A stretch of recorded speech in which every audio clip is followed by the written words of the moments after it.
මේ යමුනා විනන්දනී මහත්මියට සහ ප්‍රවීණ ගායන ශිල්පී ශ්‍රී ලංකේය සංගීතයේ ස්වර්ණමය යුගයේ ලෙස සැලකෙන 60 පොල්තෙල් පහන්සිල ආලෝක මේ මොහොතට ඉක්වන ලෙස මතක් කරනවා.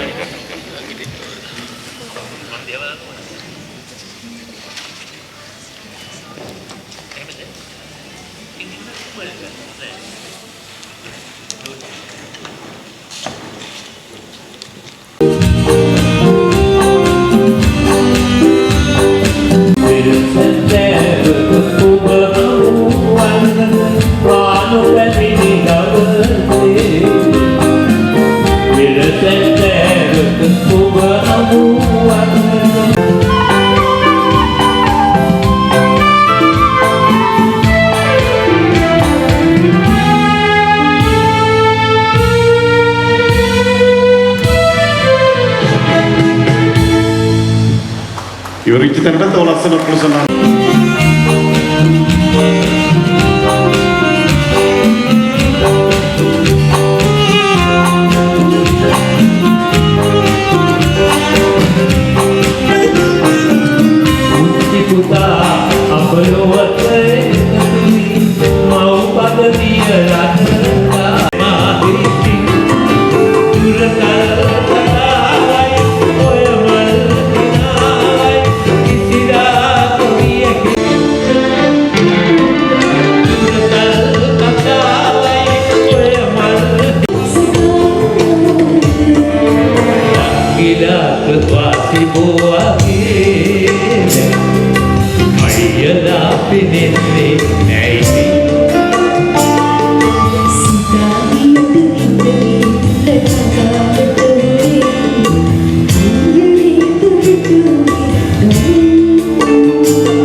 මෙම වැඩසටහන පිළිබඳව මම හිතන්නේ පැහැදිලි කිරීම දෙකක් අපේ ප්‍රාදේශීය ඒකම්තුමිය සහ ග්‍රීන් ශ්‍රී ලංකා වැඩසටහනේ සම්බන්ධීකරණ නිලධාරිතුමිය සිදු කළා. ඉතින් ඊට අමතරව සුළු කාරණයක් ප්‍රමාණයි මට සඳහන් කරන්න තියෙන්නේ. විශේෂයෙන්ම රජයේ ප්‍රතිපත්තිය අනුව අපි මේ කටයුත්ත අපි සිදු කරන මේ කාර්යයේදී විශේෂයෙන්ම ග්‍රීන් ශ්‍රී ලංකා වැඩසටහන යටතේ ක්‍රියාත්මක වන ප්‍රධානම කාරණා තුනක් වන මෙහි සඳහන් වන ආකාරයට අපේ සංස්කෘතික අංශය, ආත්මික අංශය සහ මෙම වැඩසටහනත් එක්ක පාරිසරික අංශය කියන අංශ තුන නියෝජනය වන පරිදි ග්‍රීන් ශ්‍රී ලංකා වැඩසටහනට අවශ්‍ය පසුබිම අපි සකස් කරගත්තා. ඒ අනුව කන්තලේ ප්‍රදේශයේදී විශේෂයෙන් සංස්කෘතික වැඩසටහනක් විදිහට අද මේ වැඩසටහන පැවැත්වෙනවා වගේම ඊට දිනේදී ත්‍රිකුණාමල නගරවල එක්ක සහයෝගීතාවයෙන් කටයුතු කරමින් විවිධ ආර්ථික ප්‍රතිසංස්කරණ කරමින් රටක් විදිහට අද අපි ශක්තිමත් තැනකට වෙන්නේ. ලෝකේ බොහෝ රටවල් වල ගිහිල්ලා බලද්දී තමයි අපිට තේරෙන්නේ පසුගිය කාලවකවානු තුල අතරම කොයිතරම් නරක ඉරණමකට අපි රටක් විදියට ජීවත් වෙලා මුණ දීලා අපි සිටියද.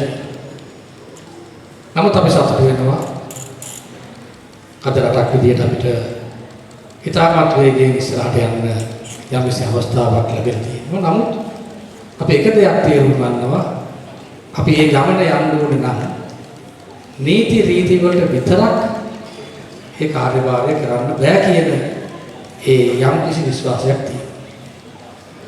ඒ නිසා තමයි අපි ඇත්තටම අපගේ ව්‍යාපෘතියක් විදිහට මේ ක්ලීන් ශ්‍රී ලංකා ව්‍යාපෘතිය අපි පටන් ගත්තේ. මේ ක්ලීන් ශ්‍රී ලංකා කියලා කියන්නේ ඇත්තටම නීති රීති වලින්ම විතරක් රට ඉස්සරහට අරන් යන ව්‍යාපෘතියක් නෙමෙයි. අපි කුළුණු තුනක් පාවිච්චි කරනවා විශේෂයෙන්ම සමාජ